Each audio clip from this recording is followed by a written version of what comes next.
दोस्तों नमस्कार। यूट्यूब के शिक्षा अवसर चैनल पर आप सभी का स्वागत है। उत्तर प्रदेश पुलिस भर्ती परीक्षा के संबंध में जो जीके का सिलेबस था या जनरल स्टडीज का जो सिलेबस था उसमें हम टॉपिक पढ़ रहे थे संविधान।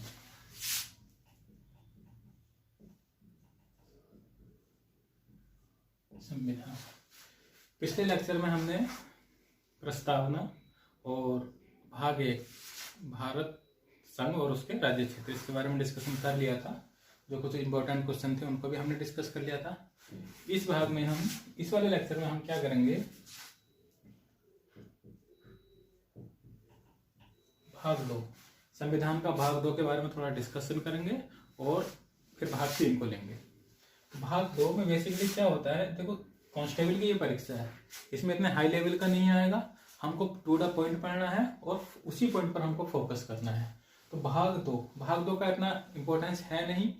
मैंने बहुत से एग्जाम जो स्टेट गवर्नमेंट पे या सेंट्रल गवर्नमेंट पे होते हैं उनमें इसका इतना रोल नहीं है। इसको बस आपको इतना ही ध्यान रखना है कि भाग 2 में क्या है, नागरिकता। बेसिकली भाग 2 जो है वो भारत कि एक नागरिक होने के लिए क्या क्या शर्तें होनी चाहिए वो बस उन्हीं को बताता है। इससे ज्यादा हमें इसमें और कुछ नहीं पढ़ना। तो बस यही एक डायरेक्ट क्वेश्चन आ जाता है कि भाग 2 किससे संबंधित है, नागरिकता से। अब ज्यादा टाइम वेस्ट ना करते हुए हम थोड़ा आगे बढ़ते हैं और अगला भाग 3 हम लेते हैं। संविधान का भाग 3 ये बहुत ही इंपॉर्टेंट भाग है और अगर ये भाग संविधान से निकाल दिया जाए तो संविधान, ये मान लीजिए कि आप के लिए संविधान कुछ नहीं है। हमारा जो इंटरेक्शन होता है वो भाग मैक्सिमम भाग 3 से ही होता है। हमारे लिए जो संविधान में है वो भाग 3 में ही है। वो भाग 3 है हमारा मूल अधिकार।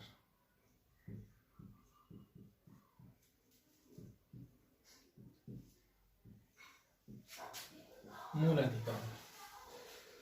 तो मूल अधिकार क्या होता है, किस तरह के ये अधिकार है, संविधान ने हमें क्यों प्रदान किए गए हैं, इन सब के बारे में आज हम यहाँ पे डिस्कशन करेंगे। छोटा सा सेशन होगा हमारा।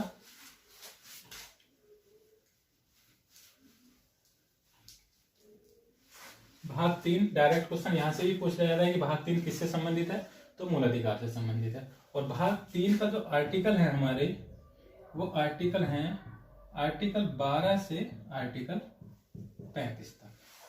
ये भी क्वेश्चन कई बार पूछा गया है। मूल अधिकार के आर्टिकल कहां से कहां तक है, आर्टिकल 12 से आर्टिकल 35 तक। भाग 3 में क्या है, मूल अधिकार। भाग 3 किससे संबंधित है, मूल अधिकार से संबंधित है। अब हमारे मूल अधिकारों की संख्या है, कौन कौन से अधिकार हैं, इन सबको हम आगे डिस्कशन करते रहेंगे। तो हम पहले एक एक मूल अधिकार हम उठाते रहते हैं। तो पहला हमारा मूल अधिकार जो होगा वो क्या होगा, समता का अधिकार। दूसरी बात, समता का अधिकार। इस आर्टिकल को पढ़ने से पहले हमें 2 आर्टिकल और पढ़ने हैं, जिनको हम आर्टिकल 12 एंड आर्टिकल 13। जब तक हम इनको नहीं जानेंगे तब तक पूरे संविधान में हम कुछ नहीं जान पाएंगे। जब तक इनकी हमको समझ नहीं होगी तब तक हमारा संविधान पढ़ना व्यर्थ है। तो आर्टिकल 12 को हम थोड़ा डिस्कशन कर लेते हैं।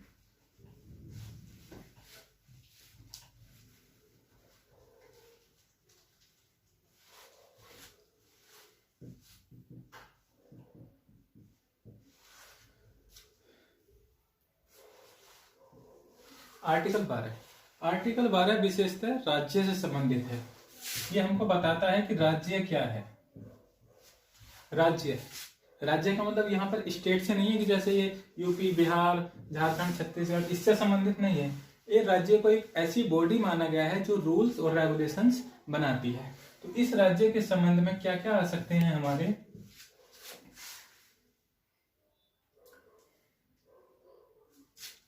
संसद, संघ सरकार,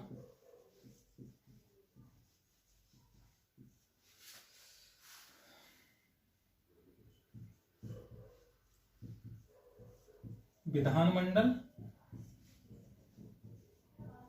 राज्य सरकार।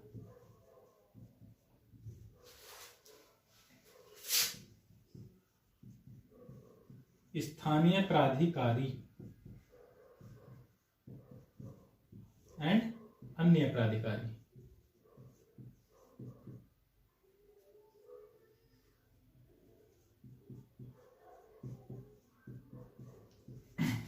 तो राज्य की परिधि में जो आते हैं वो संसद, संघ सरकार, विधानमंडल, राज्य सरकार, स्थानीय प्राधिकारी एंड अन्य प्राधिकारी।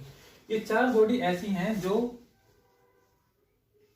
इस पूरे सिस्टम को रेगुलेट करती हैं एंड रूल्स बनाती हैं। सेंटर के पक्ष में क्या होता है, संसद रूल्स बनाती है, यहाँ पर रूल्स बनाए जाते हैं और उनको उनका कार्यान्वयन कौन करता है, संघ सरकार करती है। राज्य के संबंध में विधानमंडल रूल बनाते हैं, विधानमंडल में विधानसभा और विधान परिषद आ जाते हैं। तो कहीं कहीं पर दोनों बॉडी पाई जाती है और कहीं कहीं पर विधानसभा पाई जाती है। तो इसके रूल्स को कौन इंप्लीमेंट करता है या कौन क्रियान्वित करता है, राज्य सरकार करती है। स्थानीय प्राधिकारी और अन्य प्राधिकारी। स्थानीय प्राधिकारी में हमारे नगर निगम, नगर पालिका, नगर परिषद, इस तरह की बॉडीज आ जाती हैं। और अन्य प्राधिकारी में कुछ ऐसे प्राइवेट संस्थाएं आ जाती हैं जो जिनके अंतर्गत हम काम करते हैं, हमको वहां पर जाकर उनको रूल रेगुलेशन मानने पड़ते हैं। तो आर्टिकल 12 हमको ये बताता है कि ये रूल्स और रेगुलेशन किस बॉडी ने बनाए हैं और कौन कौन से रूल्स और रेगुलेशन हैं जो इस संविधान के माध्यम से हम इस भारत को चलाने के लिए क्रियान्वित करेंगे। तो आई होप कि आर्टिकल 12 आपको क्लियर हो गया होगा। आर्टिकल 13 क्या बताता है, आर्टिकल 13 ये बताता है कि रूल की कैटेगरी में कौन कौन से फैक्टर्स हैं जो रूल की कैटेगरी में हम रख सकते हैं। जैसे नियम, अधिनियम, आदेश, अध्यादेश, मतलब ये कौन कौन से कॉन्सेप्ट हैं या फैक्टर्स हैं जिनको हम रूल की कैटेगरी में रख सकते हैं। तो रूल की कैटेगरी में हम आदेश रख सकते हैं, अध्यादेश रख सकते हैं, अधिनियम रख सकते हैं, नियम रख सकते हैं, विनियम रख सकते हैं, उपनियम रख सकते हैं, अधिसूचना रख सकते हैं, रूढ़ि एंड प्रथा।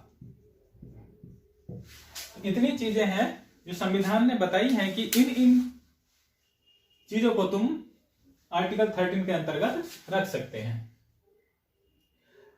तो अब ये जो फैक्टर्स हैं या ये जो कहना चाहिए जो एक तरह के नियम हैं, हम इनको आर्टिकल 13 के अंतर्गत रख सकते हैं। और ये किस तरह से लागू होते हैं इसके बारे में भी आर्टिकल 13 हमको बता देता है। आदेश, ये कोई आदेश हो गया। अध्यादेश जो इमरजेंसी में संसद या विधानसभा में लाया जाता है। अधिनियम एक ऐसा नियम जो अभी पूर्ण प्रभाव में नहीं आया है। नियम कोई रूल्स जो होते ही है। विनियम, उपनियम, अधिसूचना और रूढ़ि प्रथा। तो नियम का विनियमन, उपनियम जो सपोर्टिंग नियम होते हैं, अधिसूचना जो नोटिफिकेशन जिसके थ्रू कोई भर्ती वगैरह कुछ या कुछ ऐसा ऑफिशियल वर्क होता है जो अधिसूचना के अंतर्गत आता है। रूढ़ि प्रथा जो हमारी पुरानी कस्टम्स हैं जो चली आ रही है और जो हम इनको मानते आ रहे हैं। किसी धर्म के परिप्रेक्ष्य में हो सकता है या कोई सामाजिक एक प्रथा हो, सामाजिक एक समाज जिस रूल को मानता आ रहा है उसको हम प्रथा कह सकते हैं। तो अब इनका लागू होना, किस तरह से लागू होंगी इस संविधान के अंतर्गत, और कौन सा ऐसा पार्ट है जो इस संविधान के लागू होने के बाद वो लागू होगा या नहीं होगा, इसके बारे में हम थोड़ा सा पढ़ लेते हैं।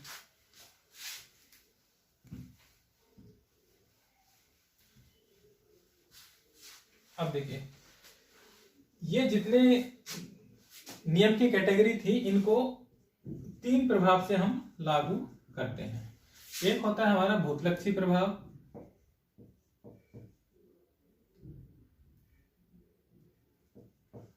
भूतलक्षी प्रभाव। एक होता है आच्छादन, पृथक्करण, पृथक्करण का सिद्धांत,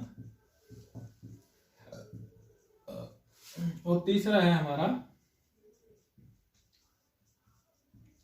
आच्छादन का सिद्धांत।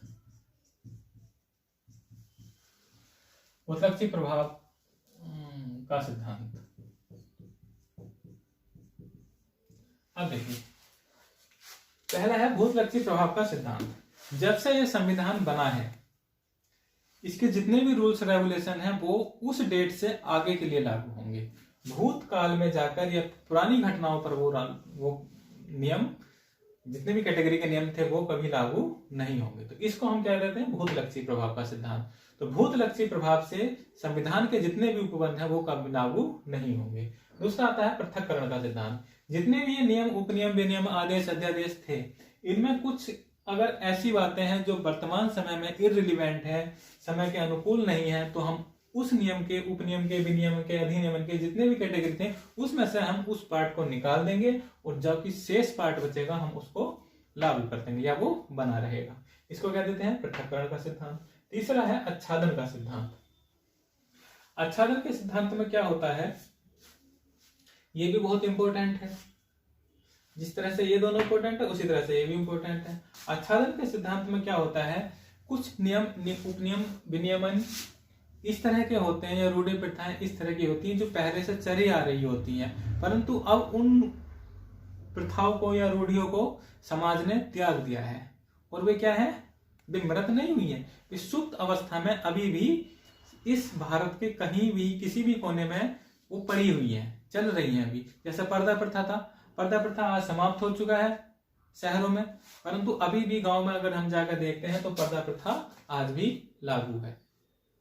तो इस तरह से वो चले आ रहे होते हैं और जब उनकी जरूरत होती है तो हम उनको लागू कर लेते हैं या अपने उपयोग में ले आते हैं।